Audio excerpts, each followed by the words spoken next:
Hi, my name is Alyssa Ritter, and I am a third-year costume design candidate at Penn State University. Today I'm going to walk you through a lesson called Sock Talk.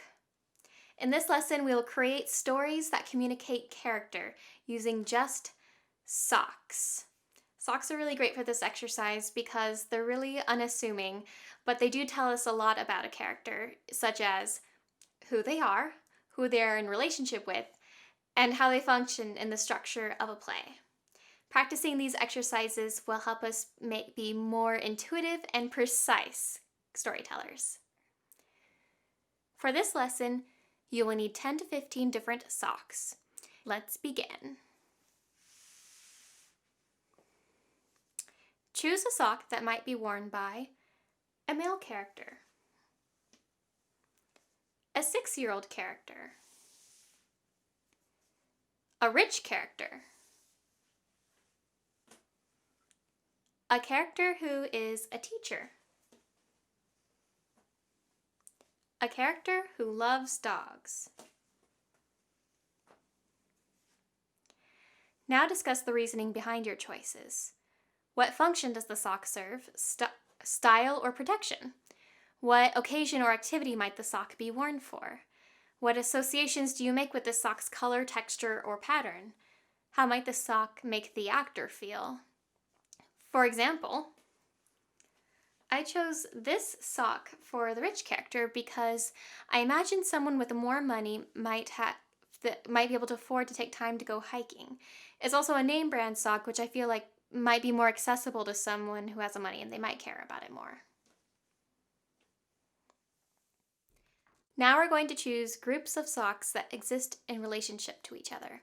Again, you'll have 5 seconds to make each decision for each prompt, and don't think too hard about it. Choose socks that might be worn by 2 people who are in love, a single parent and their 2 children,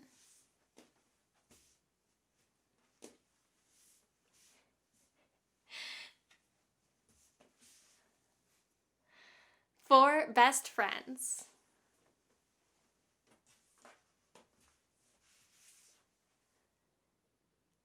5 people who don't know each other at the grocery store,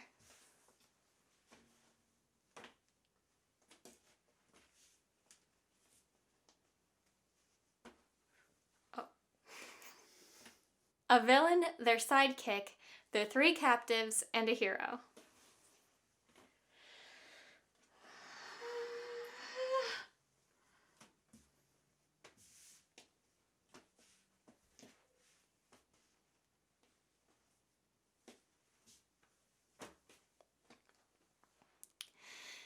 Now think about why you made the choices that you made.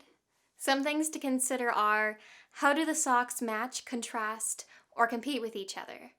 For example, I chose these socks for the single parent and their 2 children because I felt like the parent has to work to provide for their kids and maybe wears a nicer dress sock to their job.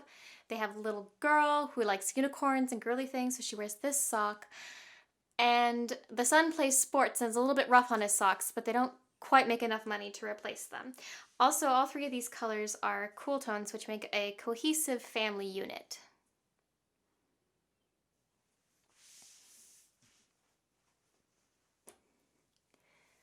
Now we're going to look at socks through the structure of a story and choose the main character, or the protagonist, the antagonist, and the supporting characters.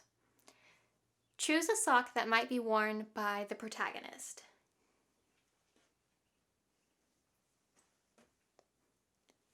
Choose a sock that might be worn by the antagonist. Choose socks that might be worn by 3 different groups of supporting characters.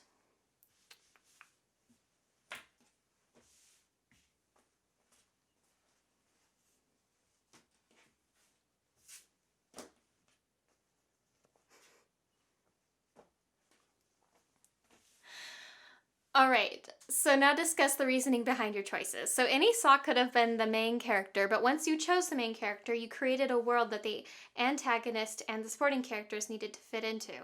So I chose this sock for the main character because I felt like it had a sense of very basic everymanness about it.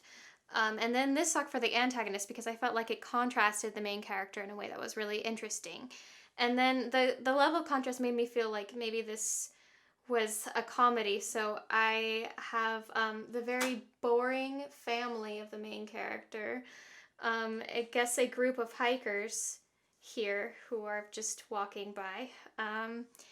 And then I felt like the sock was really kind of weird and unique and maybe lived on its own as some sort of comedic relief to the story.